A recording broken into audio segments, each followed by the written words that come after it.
ተመልሰናል ክብራትና ክብራን ተመልካቾቻችን እየተከታተላችሁ ያላችሁት ሞዳ መዝናኛችንን ነው። ብዙ ጊዜ በእህል ውሃ መሰናዷችን የምናነሳው ላይፍ ስታይል ነው፣ ህይወት ዘዬ ማለት ነው። ከአመጋገብ ከህይወት ስርዓታችን ከጥንቃቄያችን ጋር ነው እያነሳን የምንገኘው። ከዚህ ሳምንት ጀምሮ ደግሞ ለተወሰኑ ሳምንቶች እህል ውሃ ፕሮግራማችን ፎከስ የሚያደርገው ከመካንነት ጋር የተያያዙ ሐሳቦች ላይ ይሆናል። የመካንነት ችግር የወንድ ብቻ አድርጎ የሚያስብ የሴቶችም ሊኖር ይችላል፣ በምን ሊመጣ ይችላል የሚለውን ጨምሮ የተለያዩ ሐሳቦችን ያደርስላችኋል። እህል ውሃን ተከታትለን ተመልሰን እንገናኛለን። ከፕሮግራሞቻችን ጋር መልካም ቆይታ ይሁንላችሁ።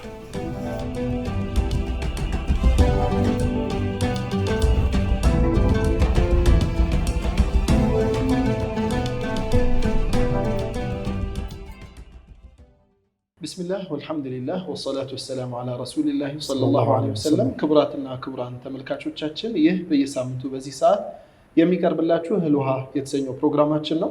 ፕሮግራሙን በሚንበር መልቲሚዲያ እንዲሁም ከላይት ዳይት የስነ ምግብ ማማከሪያ ማዕከል ጋር አብደላህ አብዱልለጢፍና ኻሊድ ሙስጠፋ አብረናችሁ በመቆየት የምናስተላልፍላችሁ ይሆናል። በዛሬው ፕሮግራማችን የምናነሳው አላህ ካለ ብዙዎቻችንን የሚያስጨንቅ የብዙ ቤቶች መፍረስ ምክንያት የሆነ እንዲሁም ለብዙ ጥንዶች እንደ አደጋ የሚታይ አንድ ርዕስ ይሆናል ኢንሻአላህ። ርዕሱን ኢንፈርቲሊቲ ወይንም ማርገዝ፣ መጸነስ፣ መውለድ አለመቻል የሚባለውን ርዕስ የምናነሳላችሁ ይሆናል ኢንሻአላህ። ማርገዝ፣ መጸነስ፣ መውለድ አለመቻል ወይንም ኢንፈርቲሊቲ ምን ማለት ነው? ኻሊድ ኢንፈርቲሊቲ ወይንም መውለድ፣ ማርገዝ፣ መጸነስ አለመቻል ምን ትርጉም አለው የሚለውን ኻሊድ የሚያቀርብልን ይሆናል ኢንሻአላህ። ኻሊድ እንኳን ደህና መጣ። እንኳን ደህና ቆየን። ቢስሚላህ አልሐምዱሊላህ ረቢል ዓለሚን ሰላቱ ወሰላሙ ዐላ ረሱሊላህ ሰለላሁ ዐለይሂ ወሰለም። ያው ትንሽ ጠፋ ብያለሁ። በጣም አስቸገርኩ። መርሐባ። ምንድነው ያው ኢንፈርቲሊቲ ኖርማሊ እንዳነሳው ይሄ መውለድ፣ መጸነስ፣ መራባት አለመቻል ብዙ በጣም ትልቅ ኢሹ ነው። በየቤታችን ቤተሰቦቻችን ላይ ብዙ ችግሮች እየተከሰቱ ነውና ያው እንደተለመደው ምንድነው አንድ ሰው ትዳር ከባለቤቱ ጋር ከመሰረተ በኋላ ለአንድ ዓመት ያህል አብሮ እየኖረ ምንም አይነት እርግዝና ካልተከሰተ፣ ለምሳሌ ያገባት ልጅ ፈርታይል ውመን ሆና እድሜዋ ከ35 ዓመት በታች የምትችል ሆና ማለት ነው፣ ማርገዝ የምትችል ሆና ነገር ግን አብረው እየኖሩ ብዙ ጊዜ ይጋቡና ወይ ደግሞ አንዱ ሌላ ሀገር ይሄዳል። የመጀመሪያ አግብቶ 2 ወር ቆይቶ ስለሄደ እርግዝና ይከሰታል ማለት አይደለም። ያ ማለት ምንድነው? አንድ ሰው ከተጋባ አብሮ መኖር አለበት። ቢያንስ ለአንድ ዓመት አንድ ላይ ሆነው ያንን አንድ ዓመት ሙሉ ግንኙነት እያደረጉ የልጅቷ ደግሞ እድሜ ከ35 ዓመት በታች ከሆነ ምንም አይነት እርግዝና ካልተከሰተ ወይ ደግሞ ጽንስ ካልተፈጠረ ምን እንለዋለን? ይሄ የጽንስ አለመፈጠር ችግር አለ ማለት ነው። ስለዚህ ይሄ ደግሞ ለምንድን ነው አንድ ሰው እርግዝና አልተከሰተ የሚለው ነገር በብዙ ነገሮች ኮዞች አሉትና እነዛን ደግሞ አንተ ታብራራለህ። ለምሳሌ ክላሲፊኬሽኑ በምን ምክንያት ይመጣል? ይሄ እርግዝና ለመፈጠር ወይ ደግሞ ጽንስ አለመፈጠር በታይፕ እና በፓርትነር ብለን ክላሲፋይ እናደርጋለን እና እሱን ደግሞ ስለ ታስታውሳቸው። መርሐባ።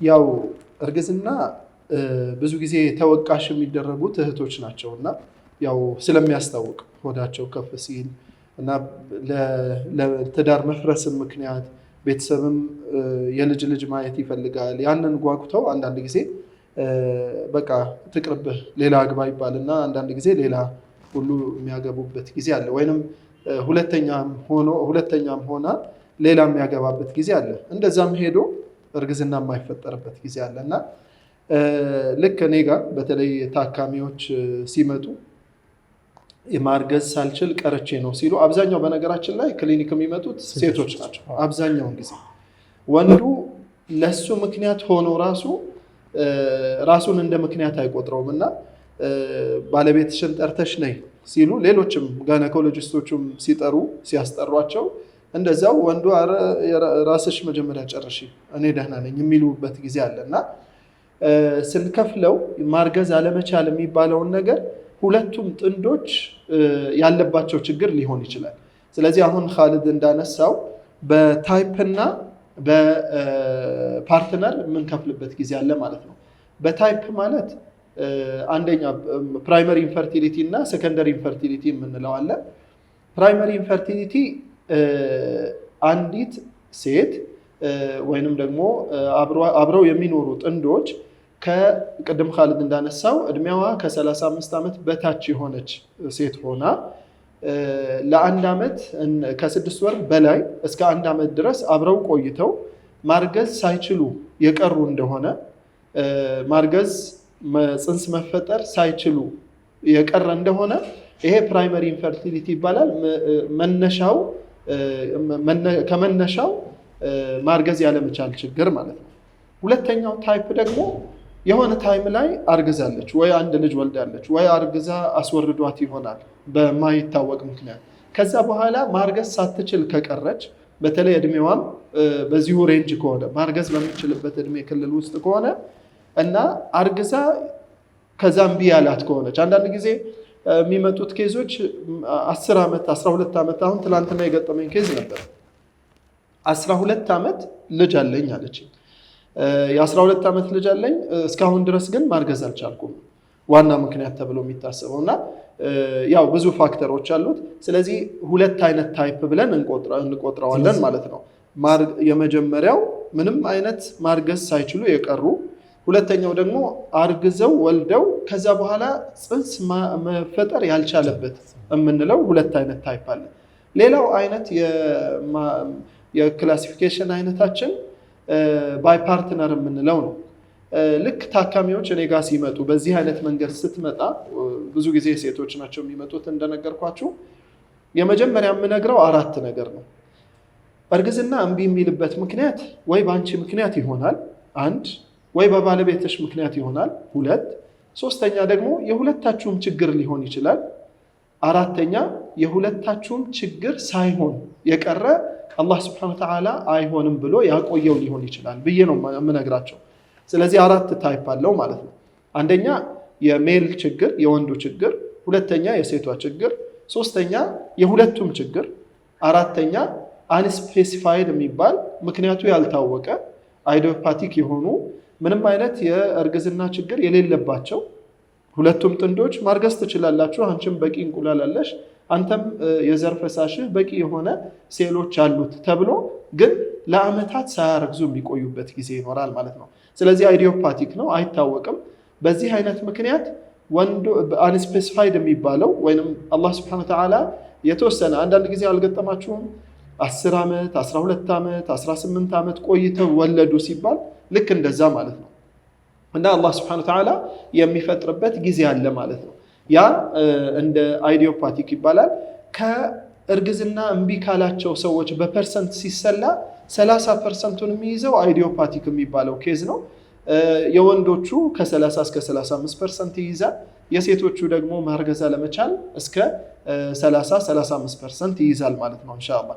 በመቀጠል አንድ ሌላ ማነሳላችሁ ርዕስ ምንድነው? ላለማርገዝ ምክንያት የሚሆኑ ፋክተሮች ምንድን ናቸው? እንደ ምክንያት መሆን የሚችሉ ነገሮች ምን አሉ? ይሄንን ደግሞ ወንድም ኻሊድ ያብራራልናል ኢንሻአላህ። ያው በአብዛኛው አብራርተዋል። ምንድነው ይሄንን ኢሹ ስናነሳው ያው አብደላም ክሊኒክ ላይ ትሰራለህ። እኔ ኦልሞስት ለ10 ምናምን ዓመት ያው ወደ ክፍለ ሀገር ያሉ ሰዎች ያቁኛል ማህፀን ላይ ነው ቀድሜን። ይሄ ነገር በጣም በቃ አጃይብ ነው የምትለው። ማለትም ያው ሁሌ እንዳልከው ሴቶቹ ናቸው የሚመጡት። ሴቶች ይመጣሉ፣ ያው አልትራሳውንድ እናዛለን፣ ብዙ ምርመራዎች እናደርጋለን። የእነሱ ብቻ ችግር ነው እና እንደ ሙስሊም ደግሞ አብዛኛው ሲመጡ የምታያቸው ሙስሊሞቹ ናቸው ሴቶቹ። ወንዶቹ ምንም በቃ የእሷ ችግር ነው ብሎ እንደተቀረፈ ነገር ነው የሚመስላቸው። እና ይህን አመለካከት እንዲቀየር ነው በዋነኝነት ይህን ፕሮግራም ሰው እንዲያውቀው ያዘጋጅንበት ምክንያት ማለት ነው። ሰው ምንድነው ኮዙን ስናይ ምክንያቱ ምንድን ነው? አሁን ዛሬ የምናየው ያው አብደላም እንዳነሳው ምንድነው ሴቶቹ ላይ ሞር የዛሬው ፕሮግራማችን ሴቶቹ ላይ በምን ምክንያት አንድ ሰው መውለድ አትችልም፣ አንድ ሴት መውለድ አትችልም። ስለዚህ አንደኛውና ዋነኛው ኮዝ ምንድነው? ኦቭላቶሪ ዲስፋንክሽን ይባላል። ኦቭሌሽን የምትባለው ኦቫሪ የምትባለው ነገር እንቁላልን በስነ ስርዓት ማምረት ሳትችል ሲቀር ማለት ነው። አንድ ሴት ኦቭላቶሪ ዲስፋንክሽን ሲኖራት ማለት ነው። መርሐባ። ምናልባት ኻሊድ እያነሳልን ያለው ፋክተሮች ከሚከፋፈሉት ውስጥ አንዱ ዛሬ የምናነሳው የሴቶችን የፊሜል ኮዝ ሆኖ ሴቶች ምክንያት ሆኖ የማርገዝ አለመቻላቸው ምክንያት የእህቶቻችንን ችግር ነው። ከዛ ውስጥ የፊሜል ኮዝ ምንድነው? ኦቭላቶሪ ዲስፋንክሽን በእንግሊዝኛ ይባላል። ወይ ደግሞ እንቁላል አይመረትም ወይ ደግሞ በበቂ ላይ መጣ ይችላል ቦታው ላይ ማለት ነው።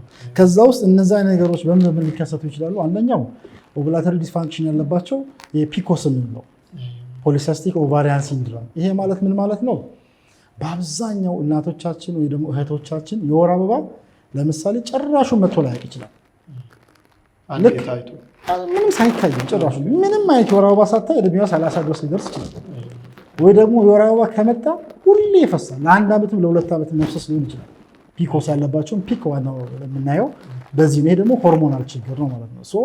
ይሄ ነገር ለምሳሌ አንድ እናት ሁሌ የወር አበባ ካየች ማርገዝ ትችላለች? አትችልም ማለት ነው። ምንም የወር አበባ ካላየች እንቁላል የተመረተ አይደለም ማለት ነው። ይሄ ዘሜን የምንለው ዘሞስት የምንለው እነዚህ ኬዞች ናቸው። ሌላው የታይሮይድ ዲስኦርደር፣ ይሄም ኦቭሌሽን ላይ ኦቫሪ ላይ ችግር ያመጣል።